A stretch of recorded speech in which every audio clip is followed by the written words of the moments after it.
માંડણ જો કહો મહારાજ આપણો અશ્વ તૈયાર છે તૈયાર જ છે આપણો અશ્વ લોકને મંગલો તો હજી સુધી મારો મિત્ર નાગાધર કેમ નથી આવ્યો આ સામેથી આવતા હોય એવું લાગે છે અરે મહારાજ અશ્વદળની રમતની અંદર મારી સાથે કોણ આવવાનો છે રે ગઢવી અશ્વદળની હરીફાઈમાં રાજ તરફથી માંડણ આવી છે તમે તમારો અશ્વ લાવ્યા છો હા મારો અશ્વ તો મારી સાથે જ હોય ને માંડણ જો કહો મહારાજ અશ્વદળની તૈયારી કરો તૈયારી જ છે બાપુ ક્યાંથી આપણે તો ક્યાંથી શરૂઆત કરશું તે કહો આપણે મર્યાવડી દરવાજેથી શરૂઆત કરવાની ગિરનારની ગોદમાં જય ભવનાથ તળેટીમાં ધરને પાછા મર્યાવડી દરવાજે આવવાનું છે કાંઈ વાંધો નહીં તો ચાલો આપણે ચાલુ કરીએ અશ્વદળની રમત ચાલો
માંડણ જો કહો મહારાજ અશ્વદળમાં શું થયું ઓ દળમાં શું છે બાપુ આપણી ચિંતા જોઈને આપણે વચ્ચે હારી માંડણ એ રાજનો અશ્વ છે અને રાજનો અશ્વ કદાપી પાછળ ન રહે નો રે બાપુ એ તો મને ખબર છે આપણો અશ્વ આગળ ને આગળ હતા પણ વચ્ચે આનું ચીંધવાનું પીડી નાખ્યું બાપુ શું નાના થયું દળમાં અશ્વ પાછળ હતો અને આપણો અશ્વ આગળ હતો જબરા કાન ઉપર કાપો મારી અને મોણિયાવાળા નાગભાઈની જય બોલાવી અને એનો અશ્વ પાછળ થઈ ગયો અને આપણો અશ્વ એનો અશ્વ આગળ થઈ ગયો ને આપણો અશ્વ પાછળ થઈ ગયો બાપુ આવું નીંદવાનું થયું શું મારા મિત્ર નાગાધરની જીત થઈ જે બાપુ અરે માંડણ આ તો ખુશીની વાત કહેવાય હવે ખુરશીની વાત તો નાક કહેવાય આપણે તો નાક કપાડું ને અંદર જવું અરે માંડણ અંદર તારું કહેવાનું શું થાય છે અરે મહારાજ ત્યારે જઈએ ઘડી એમની પાસે દેવાંગી અશ્વ છે એ અશ્વ આપણે લઈ લઈને તો આપણા રાજમાં શોભે એવો અશ્વ છે અહીંયા પીવી જાય અરે માંડણ નાગાધર ગમે તેમ તો માગણ કહેવાય અને હું એક રાજવી મારાથી તેની પાસે મગાઈ નહીં માંડણ પણ આપણે ક્યાં બાપુ માગવાનું છે એમને કહેજો આ ઓલે કે જોવે એટલા પૈસા લઈ લે રાજમાંથી ચાલી પૈસા એના બદલામાં અશ્વ જોતા હોય તો અશ્વ લઈ લે આપણને એને બદલામાં એક નંબર અશ્વ આપે બરાબર છે માંડણ તો ક્યાં છે મિત્ર નાગાધર આ હવેથી આવતા જરા હવા સાંભળો અરે જય માતાજી મહારાજ જય માતાજી જય માતાજી તારો ગઢવી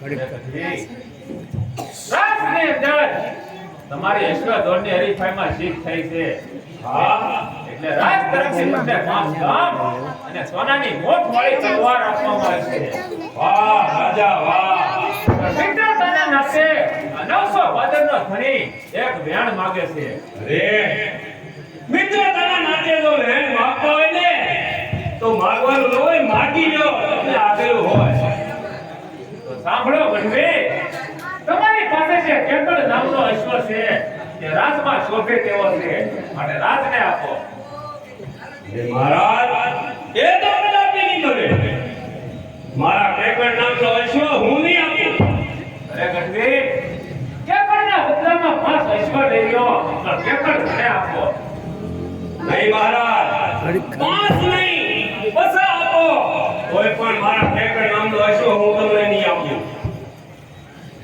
અરે ગઢવી આવો દે કે લે અમે દરબારમાં એક રાજવીનો અપમાન કરો છો. અરે અપમાન ગણો તો અપમાન અને માન ગણો તો માન, નહીં તો અપમાન. બાકી કેકર નામનો અશ્વ હું નહીં આપું. જાણો છો ગઢવી, આનું પરિણામ બહુ ભયંકર આવશે. પરિણામની પરવા કરે એ આ નાગાધાર નહીં. તો જાઓ, સાંજે જાઓ મારા રાજમાંથી. રાજની અંદર તમારો મુખ નહીં બતાવતા. હા, રાજની અંદર કદાપી મુખ નહીં બતાવવું. અહીંથી ચાલ્યો જાઉં છું અને કહેતો જાઉં છું કે આજ નહીં પણ કદાપી તમારા રાજની અંદર હું પગ નહીં મેકું. હા, તમારા જવાની રાજમાં જરૂર નથી. નથી થઈ બાપુ, આને કહેવાય નહીં અહીંયા. માંડણ, ઓ બાપા, અપમાન અપમાન ને અપમાન. મિત્ર નાગાચળ મારું અપમાન કરીને ગયો છે. બરાબર છે. અપમાનનો બદલો લેવો છે. પોતા કો બાપુ લેવા જ જોઈએ. આવું કઈ સહન ન કરાય. કઈ રીતે લેવો માંડણ? જલ્દી બતાવ. હવે એ બુદ્ધિ તમારે મારી આગળ લેવાની છે. આપણે અત્યારે મોડિયા જઈએ, મોડિયાની જમાનગતિ કરીએ. ત્યાં જઈ અને મિતભાઈને નજર કેદ કરવાના છે. મિતભાઈને નજર કેદ કરીને એના ઘર લઈ આવીએ અને કેવડાવવાનું કેવડા કેપે આપી જાય ને મિતભાઈને છોડાવી જાય. વાહ માંડણ, વાહ આવ બાપુ બુદ્ધિ. માંડણ. તો અત્યારે મોણિયા જા અને નાગભાઈને જાણ કર કે સોનારાનો ધણી રા મોણિયાની મહેમાન ગતિ માણવા માંગે છે. બરાબર બાપુ, અત્યારે જ જાઓ.